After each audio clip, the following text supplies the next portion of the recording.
Wenn du gehackt wurdest, gibt es zwei völlig unterschiedliche Fälle. Wenn du den falschen Fall behandelst, kann es sein, dass du die Sachen schlimmer machst oder dass du den Angreifer gar nicht wegbekommst. Und deshalb klären wir hier und jetzt in dem Video, wurde dein Account gehackt oder wurde dein Gerät gehackt. Je nachdem muss man unterschiedliche Dinge machen und wie du dich absicherst, erkläre ich dir hier und jetzt in dem Video. Herzlich willkommen bei it-sicher.online. Ich bin Colin und IT-Sicherheitsberater. Und der größte Fehler, den ich immer wieder sehe, nachdem Cyberangriffe stattfinden, ist, dass viele sofort reagieren, ohne wirklich nachzuvollziehen, was denn eigentlich passiert ist und welche Schritte ich jetzt tun sollte, um mich entsprechend wieder abzusichern. Es kann nämlich in zwei Richtungen gehen. Entweder ist ein Account-Hack passiert oder ein Geräte-Hack hat stattgefunden. Beim Account-Hack bedeutet das, dass jemand Zugriff auf dein Nutzerkonto hat. Das könnte sein E-Mail-Adresse, soziale Medien wie Instagram oder Facebook, das Online-Shopping oder im schlimmsten Fall sogar das Online-Banking von dir. Du merkst das, weil du plötzlich nicht mehr in deinen Account kommst, weil dein Passwort nicht mehr funktioniert oder weil in deinem Namen Online-Käufe durchgeführt werden, die du nicht getätigt hast, Dinge in den sozialen Medien gepostet werden, die du eben nicht selbst gepostet hast oder auch E-Mails in deinem Namen versendet werden, die wieder nicht von dir stammen. Meistens passiert das durch das klassische Phishing, das heißt durch manipulierte, durch gefälschte E-Mails, in denen man aufgefordert wird, sich anzumelden, weil man sonst zum Beispiel von dem Account ausgesperrt wird. Kann aber auch sein, dass es durch Datenlecks passiert. Das Thema Phishing und Datenlecks spreche ich in einem separaten Video nochmal im Detail an. Hier geht es erstmal darum zu erkennen, ist mein Account betroffen oder das Gerät. Bei so einem Account-Hack nämlich hat man häufig den Fall, dass das Gerät, also das Smartphone, der Laptop, das Tablet, der Desktop-PC, dass diese Geräte noch völlig unversehrt und komplett in Ordnung sind. Ein Gerätehack, das ist dann schon ein bisschen was anderes. Hier muss man auch sagen, Gerätehack ist deutlich seltener, weil wenn er passiert, ist dein Gerät als solches betroffen. Zum Beispiel dein Notebook. Und hier merkst du das meistens dadurch, dass sich zum Beispiel Programme von alleine öffnen, dass das System sich merkwürdig verhält, dass der Bildschirm manchmal flackert, dass die Akkulaufzeit deutlich abgenommen hat, beim Smartphone zum Beispiel oder beim Notebook, dass das Gerät langsamer geworden ist, dass es öfters heiß läuft. All solche Dinge können auf einen Gerätehack hindeuten. Und ein Gerätehack findet meistens dadurch statt, dass man Programme aus dem Internet runterlädt, die von unseriösen Quellen stammen. Häufig passiert das bei bezahlten Produkten, wo eine vermeintliche kostenlose Version angeboten wird. Das heißt, Microsoft Office kostet relativ viel Geld. Man findet online über Google eine kostenlose Version von Microsoft Office, also ein Angebot, dass man das Original Microsoft Office kostenlos runterladen kann, lädt diese Datei runter, führt das aus und in dem Moment infiziert man sein Gerät mit dieser gefälschten, kostenlosen Version, hinter der sich eigentlich Schadsoftware verbirgt. Das pauschalisiert jetzt nicht, dass jede einzelne Datei, die man online herunterlädt, Schadcode ist. Das auf keinen Fall. Aber das wäre eine Möglichkeit, dass jemand eben eine gefälschte Seite erstellt und mit sowas wie einem kostenlosen Produkt darin wirbt, dass man das Ganze runterlädt und sich sein Gerät so infiziert.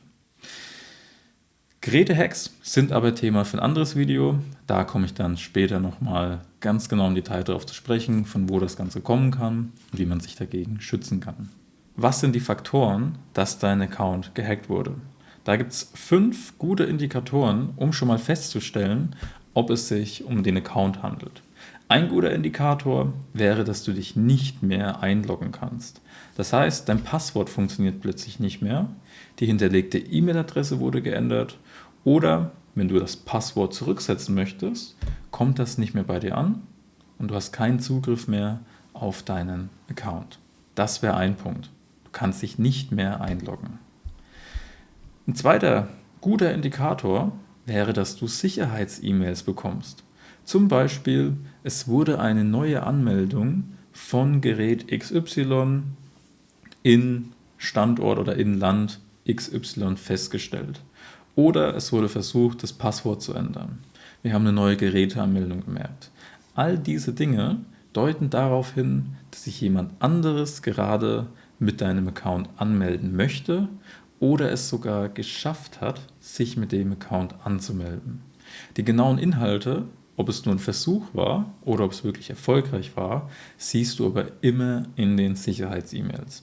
Das kannst du ganz genau dort nachvollziehen. Was hier aber wichtig ist, dass du bei den E-Mails ganz genau prüfst, ob das auch von der echten Stelle kommt. Bedeutet, kommt diese E-Mail wirklich vom offiziellen Instagram, vom offiziellen Facebook, vom offiziellen Google entsprechend. Thema Phishing-E-Mails, E-Mail-Sicherheit erkennen, kommt aber auch noch ein Video dazu. Das ist aber der zweite Indikator.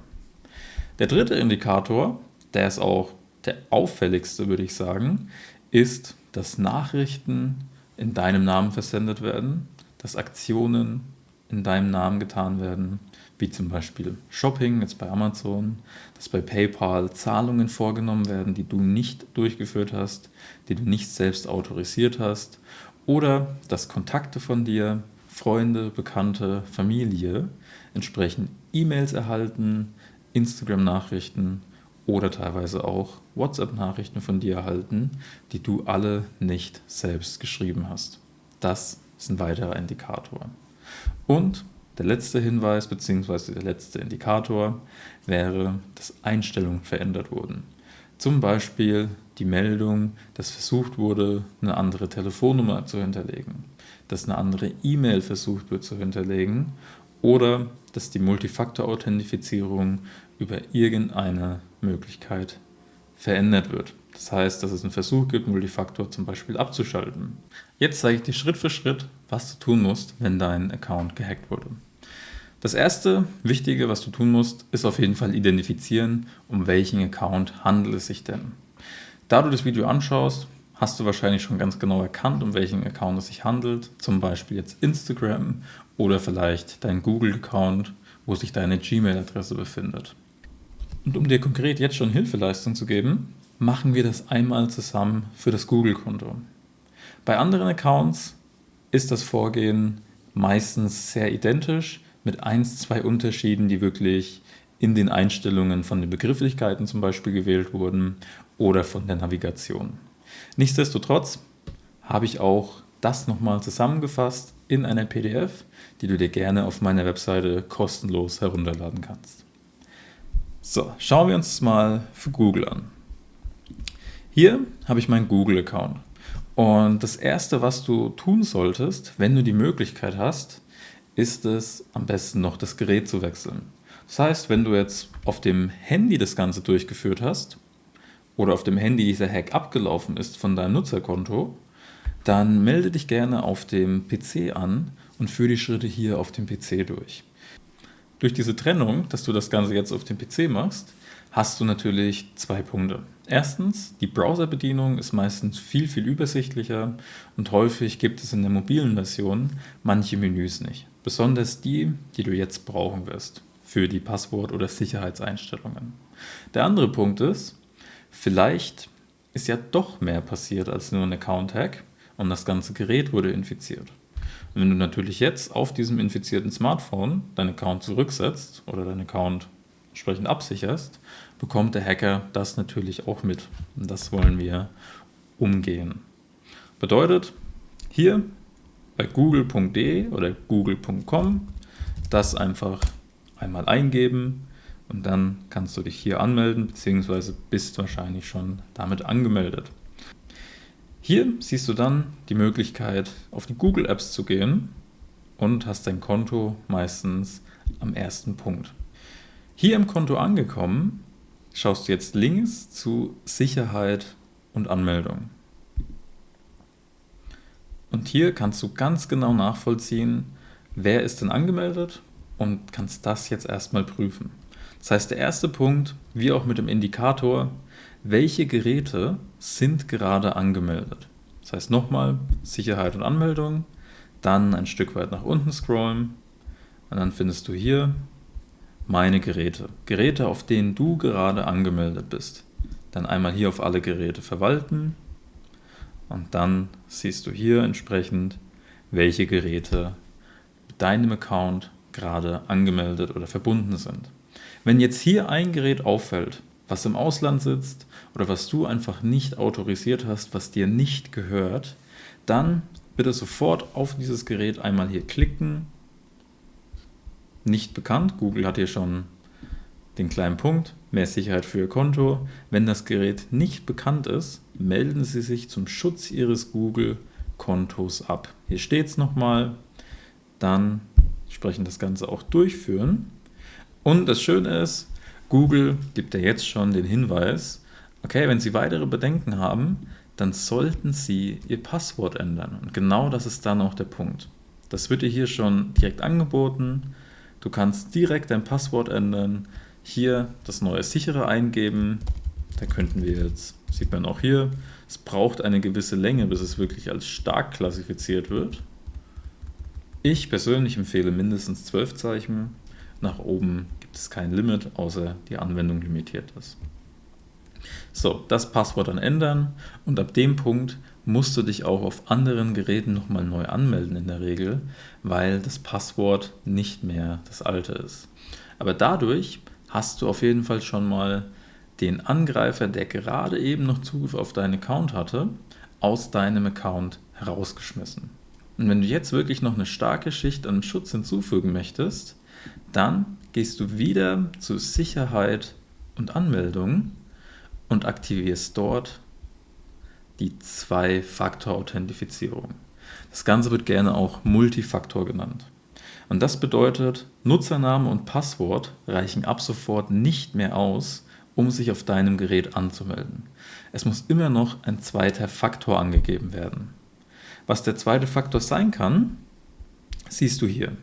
Das könnte ein Passkey sein, dann eine Aufforderung von Google, die auf dein Telefon gesendet wird, eine Authentifizierungs-App, die du auf deinem Telefon installiert hast, oder eine Telefonnummer und dann bekommst du nach der Anmeldung, das heißt, du gibst Benutzername ein, du gibst dein Passwort ein und dann bekommst du noch eine SMS auf deine Telefonnummer mit einem Code oder wenn du eine Authentifizierungs-App wählst, bekommst du in der App einen Code, der besteht aus 6 Zahlen und den musst du dann immer wieder zusätzlich zu deinem Nutzernamen und Passwort angeben.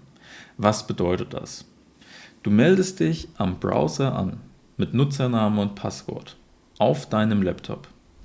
Dann bekommst du auf dein Telefon noch einen Bestätigungscode und musst den nach der Passworteingabe eingeben. Was hat das für einen Effekt?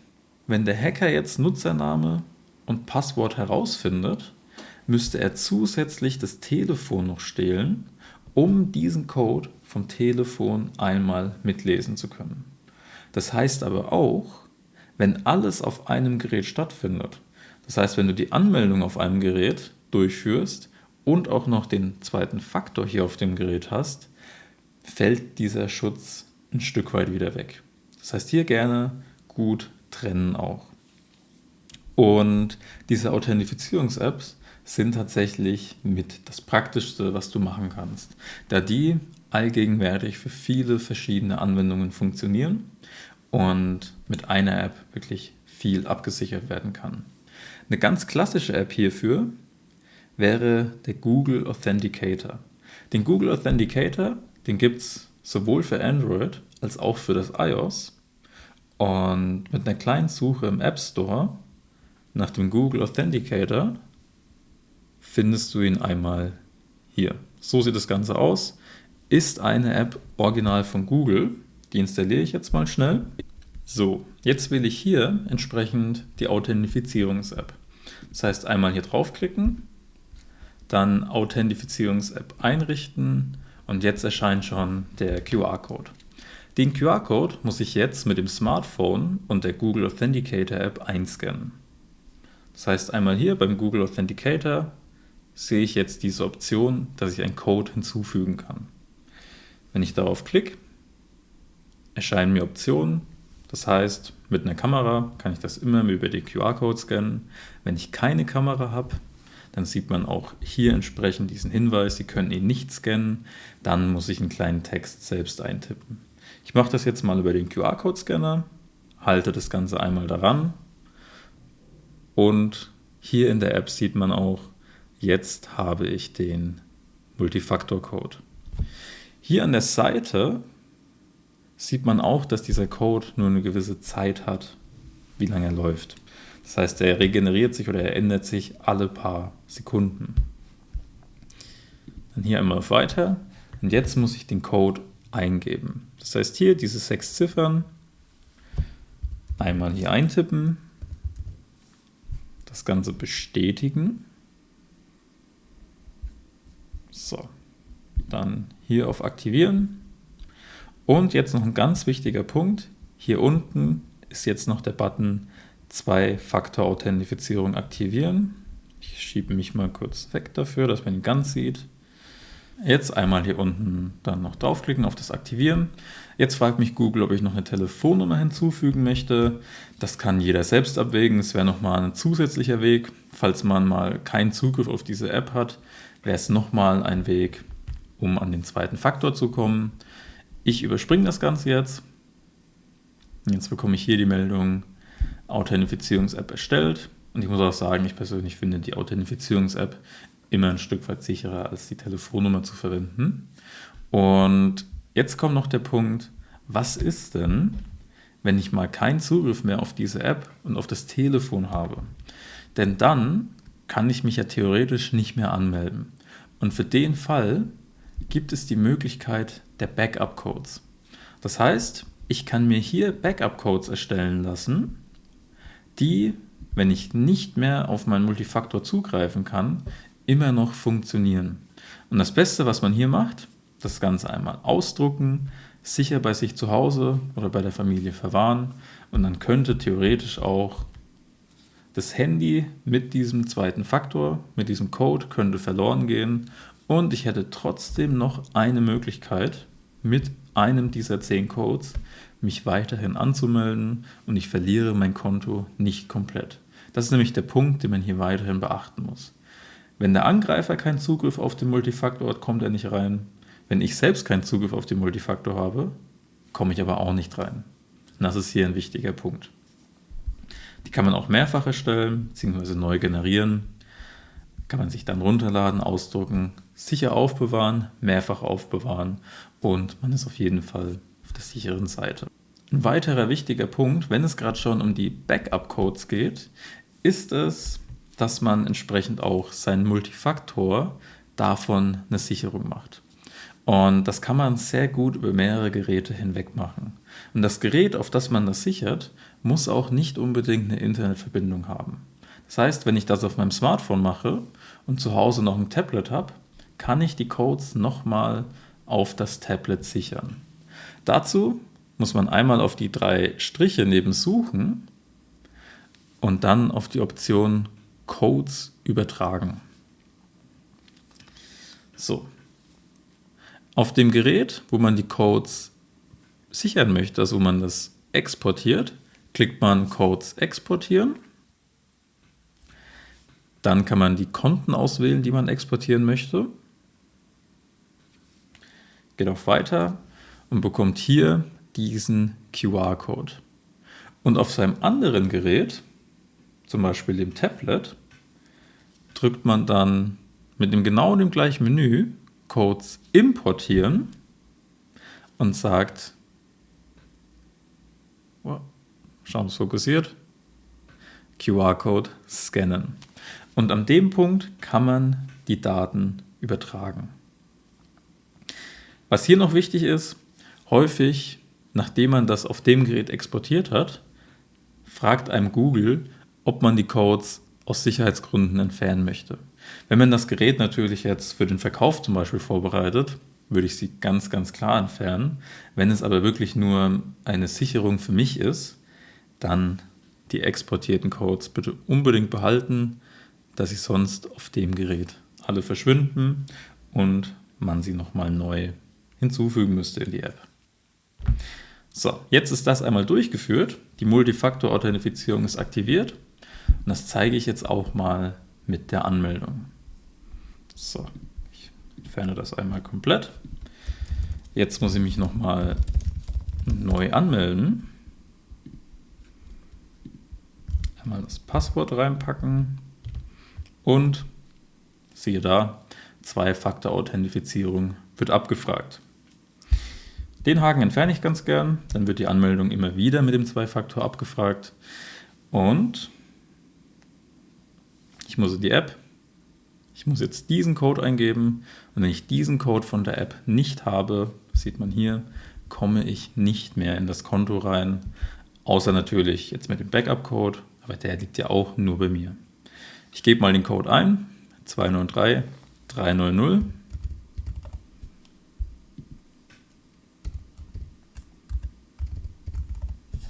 Einmal auf Weiter und ich bin angemeldet. Was jetzt noch wichtig ist, dass du dieses Vorgehen wirklich auf jedem einzelnen Account durchführst, wo du denkst, der könnte kompromittiert sein. Oder, ganz wichtiger Punkt, wo du dieses Passwort auch verwendet hast. Ein Angreifer wird versuchen, das Passwort bei sämtlichen anderen Diensten auch zu probieren. Wenn du das Passwort mehrfach verwendest, hat er dann natürlich Erfolg. Das heißt, bei allen anderen Anwendungen bitte auch das Passwort ändern und die Multifaktor-Authentifizierung hinzufügen. Nur so kannst du ihn wirklich langfristig von deinem Nutzerkonto fernhalten. Das ist wirklich ein ganz wichtiger Punkt. Und was auch wichtig ist, dass du ab sofort auf keinem Account mehr das gleiche Passwort verwendest. Bedeutet, jeder Account bekommt sein einzigartiges Passwort. Jetzt, wenn das technisch abgeschlossen ist, geht es um den Punkt Schadensbegrenzung. Das bedeutet, bei deinen Accounts, den gängigen Social Media, reicht es in der Regel vollkommen aus, dass du dieses technische Prozedere machst. Wenn du jetzt aber bei deiner Bank verdächtige Transaktionen noch festgestellt hast, ist es natürlich auch wichtig, dass du mit der Bank entsprechend nochmal ins Gespräch gehst, nochmal ganz genau schilderst, dass du angegriffen wurdest, dass du jetzt wieder Zugriff auf das Konto hast, aber dass diese Schritte oder diese Überweisungen von vorher, dass die entsprechend nicht von dir durchgeführt wurden und dann dass du dann das Ganze durchprüfst, was die Bank und du zur Schadensbekämpfung machen können, dass das Geld in dem Fall nicht verloren ist. Im Privaten kannst du das Ganze auch nochmal machen. Das heißt, einmal allen privaten Kontakten Bescheid geben, dass du in dem und dem Zeitraum keinen Zugriff auf deinen Account hattest und falls sie da verdächtige Nachrichten von dir erhalten haben, dass sie diese bitte nicht öffnen sollen, dass sie das löschen sollen und auf keinen Fall weiter mit diesen verdächtigen Nachrichten in irgendeiner Weise interagieren sollen. Wenn du das jetzt gemacht hast, hast du definitiv die wichtigen Schritte durchgeführt, um entsprechend dein Nutzerkonto wiederzuholen, nachdem es vom Hacker angegriffen wurde.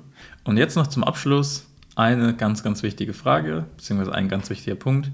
Was ist das Konto mit dem höchsten Schutzbedarf und welches Konto sollte nach diesem Video unbedingt den zweiten Faktor haben und ein einzigartiges Passwort?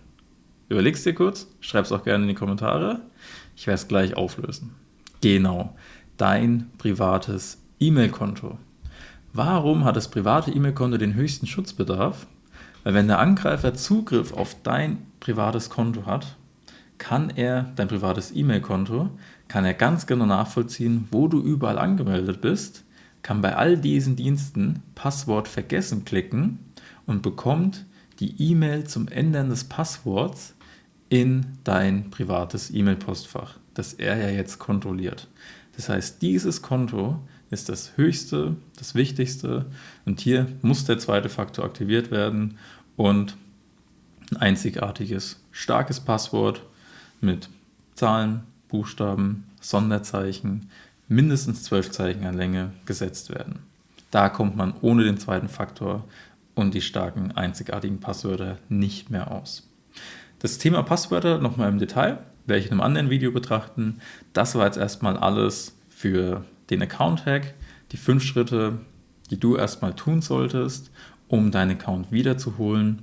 Und im nächsten Video schauen wir uns dann an, wie es bei einem Gerätehack aussieht Da sind natürlich dann ganz andere technische Maßnahmen erforderlich und wie das Ganze zustande kommen kann. Wenn dir das Video gefallen hat, dann lass gerne einen Daumen hoch da, lass gerne ein Abo da und natürlich auch einen Kommentar, was du dir noch wünscht, welche Themen noch interessant wären, was ich nochmal ausbauen sollte. Einfach da lassen, ich werde es dann in die nächsten Videoideen mit reinnehmen. Ich freue mich auf jeden Fall. In dem Sinne, stay safe und bis bald.